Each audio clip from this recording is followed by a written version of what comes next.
Nunis's concern over kidnapping of Santosh Hosai. Dilip Nunisa, former chairman of disbanded Dima Halam Dauga DHD and president of Halali Progressive Welfare Society, expressed concern and appealed high authority to ensure safe release of Santosh Hosai, who was abducted from his house at Harangazao on April 24 during nationwide lockdown. Juthai namaskar. Ghorote thakok, khurokito thakok, corona virusor pora. Dima Halali Phalor pora. Halali Progressive Welfare Society. আজি দুখেৰে প্ৰকাশ কৰিব লগা হৈছে যোৱা ২৪ তাৰিখ আবেলি ৬ বজাত সাৰো হজাই সন্তোষ হজাই তেওঁ নিজৰ ঘৰৰ পৰা অপহৰণ হোৱাৰ পাছত আজি বিভিন্ন মহলৰ পৰা ডিমা হাছাও ডিস্ট্ৰিক্টৰ ইণ্ডিজিনাছ অৰ্গেনাইজেশ্যনৰ এপেক্স বডিসকল হালালি প্ৰগ্ৰেছিভ ৱেলফেয়াৰ ছ'চাইটিৰ ফালৰ পৰা হজাইছা ৱেলফেয়াৰ ছ'চাইটিৰ পৰা আৰু বিভিন্ন সচেতন মহলৰ পৰা সাৰো হজাই বা সন্তোষ হজাই কিডনেপৰ বিষয় লৈ বিভিন্ন ল এণ্ড অৰ্ডাৰ ফালৰ পৰা যিটো প্ৰচেছ লৈছে ইয়াৰটো কোনো সুখিত নহয় কাৰণ আজিলৈকে কোনো ইয়াৰ সংগত দেখাব পৰা নাই সেই সময়ত কিডনেপিং হোৱা সময়তে বলেৰো বগা বলেৰো নতুন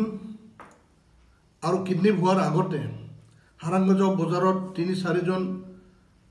কোলা ড্ৰেছত আৰু সিভিল ড্ৰেছত ঘূৰি ফুৰি আছিলে আৰু লগতে সেই গাড়ীতে আহি পেলাই সাৰো হজাই কিডনেপ কৰা হৈছে আৰু কোনফালে গৈছে আৰু সেই হাৰাংগাজাও পুলিচ থানাও নাজানে কিন্তু কাছাৰ ফালেও যোৱা নাই কোনোফালে যোৱা নাই সেই গাড়ী ক'ত গ'ল আজি সাৰো হজাই এটা বিজনেছমেন তথা former district cadre senior cadre আছিলে কিন্তু লকডাউনৰ সময়ত নেশ্যন ৱাইড লকডাউন কোনো মানুহ চৰাই চিৰিকটি উৰিব নোৱাৰে এনেকুৱা অৱস্থাতে হাফলং তথা হাফলঙৰ পৰা ওচৰতে হাৰাংগাজাওতে এটা ছ'চিয়েল ৱৰ্কাৰ সৰু businessmen former district cadre kidnap হোৱাটো এটা প্ৰশাসনৰ কাৰণে লজ্জিত বুলি আমি ভাবোঁ ইয়াৰ দুৰ্বলতা প্ৰশাসনৰ দুৰ্বলতা আৰু লগতে ৰাজ্যৰ কাৰণে অসমত এইটো লজ্জিত বিষয় বুলি মই ভাবিছোঁ সেহেতু ইয়াৰ বিষয় লৈ পেলাই ডিমা হাছাও ডিস্ট্ৰিক্টৰ ফালৰ পৰা বিভিন্ন সংগঠনে সচেতন মহলে চৰকাৰক আবেদন নিবেদন কৰিছে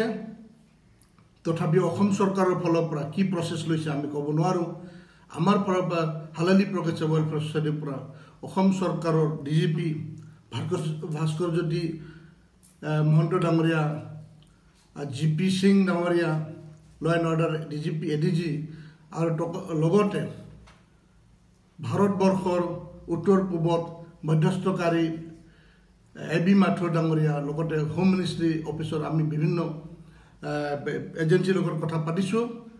আমাক সহায় কৰিবৰ কাৰণে আৰু সেই দুখীয়া মানে ভাৰত চৰকাৰ তথা অসম চৰকাৰৰ বিভিন্ন এজেঞ্চিক আবেদন নিবেদন কৰা হৈছে মিডিয়াৰ জৰিয়তে হওক পেপাৰৰ জৰিয়তে হওক কৰা হৈছে কিন্তু তথাপিও ইয়াৰ সংহত কৰিব পৰা নাই আৰু সেই বলেৰো বগা বলেৰো হাফলঙতে ঘূৰি আছে আজি এছপি তথা ডিচিয়ে ইয়াৰ কোনো কাণ খাৰ দিয়া নাই আমাৰ যিটো দাবী আমাৰ যিটো নিবেদন আবেদন ডিচি তথা এছপি তথা ষ্টেট গভৰ্ণমেণ্টৰ যিটো প্ৰশাসন ইয়াকে মানে গণ্য কৰা নাই ইয়াৰ গুৰুত্ব দিয়া নাই ইয়াৰ কাৰণে পাহাৰীয়া ৰাইজ তথা হালালি প্ৰগ্ৰেছিভ ৱেলফেয়াৰ ছ'চাইটি মানে আমাৰ এক্স ফৰ্মাৰ ডিমা হালাম ডাউগাৰ যিটো সংগঠন চিভিল ছ'চাইটি তাক আমি হালালি প্ৰগ্ৰেছিভ ৱেলফেয়াৰ ছ'চাইটিয়ে ইয়াৰ ওপৰত গৰিহণা দিছে দুখ প্ৰকাশ কৰিছে ইটোৱে এটা নহয় যোৱাবাৰ আমাৰ দিয়ংব্ৰা থানাৰ কাষতে ৰাজেশ নাইডিং মাইজু নামৰ আমাৰ ছিনিয়ৰ কেডাৰ থানাৰ কাষতে গুলীয়াই হত্যা কৰিছে ইকুইপমেণ্ট ফুল ইকুইপমেণ্ট AK-47 লৈ পেলাই ইয়াৰ আজি কোনো ইয়াৰ অনুসন্ধান নাই লগতে ধনচিৰিৰ কাষতে ডিফু টাউনৰ কাষতে প্ৰণৱ ননিছা তথা সাংসাইদক DSD ফৰ্মান CNC তেখেতৰ ওপৰত এটেক কৰিছে ইয়াতে তেওঁ নিজৰ স্কিল নিজৰ কেপাচিটি তেওঁ বাছিলে কিন্তু ভাৰত চৰকাৰ তথা অসম চৰকাৰে ইয়াৰ ওপৰত কোনো অনুসন্ধান তথা DSDৰ লগত যিটো এগ্ৰিমেণ্ট চুক্তি হৈছে ইয়াৰ ওপৰত কোনো নজৰ দিয়া নাই আৰু লগতে ইয়াৰ ওপৰত কোনো ৰিহেবিলিটেশ্যন তথা আৰু এই যে কিডনেপৰ ওপৰত ডিমাছা ষ্টুডেণ্ট ফালৰ পৰা JNSৰ পৰা আৰু coordination committees of all Dima Hasao indigenous পিপলৰ এপেক্স বডিৰ পৰা যিটো নিবেদন কৰা হৈছে ইয়াৰ ওপৰত কোনো গুৰুত্ব নিদিয়াৰ কাৰণে দুখ প্ৰকাশ কৰিছোঁ আৰু লগতে আমাৰ হোজাইছা ৱেলফেয়াৰ ছ'চাইটিয়ে আজি হাফলঙত এটা গুৰুত্বপূৰ্ণ মিটিং কৰিছে ইয়াৰ ওপৰত তেওঁলোকে গভৰ্ণমেণ্টত আৰোপ কৰি আছে আৰু লগতে আমি গভৰ্ণমেণ্টক কৈছোঁ আৰু আজি সংগঠনবিলাকে ইয়াৰ এটা আহ্বান কৰিছে যদি আৰু ডিমা হাছাও ডিষ্ট্ৰিক্টৰ ফালৰ পৰা আৰু আমাৰ হালালি প্ৰগ্ৰেছিভ ৱেলফেয়াৰ ছ'চাইটিৰ পৰা আমি গভৰ্ণমেণ্টক অনুৰোধ জনাইছোঁ যদি লকডাউনৰ ভিতৰতে বা লকডাউনৰ সময়তে আজি বা কালিৰ ভিতৰত যদি ইয়াৰ কোনো গুৰুত্বপূৰ্ণ যদি পদক্ষেপ নলয় আমি ডেম'ক্ৰেটিক মিন্সত ইয়াৰ আন্দোলন কৰিবলৈ যাম যদি লাগে যদি প্ৰয়োজন হয় লকডাউন ভাঙি পেলাই হ'লেও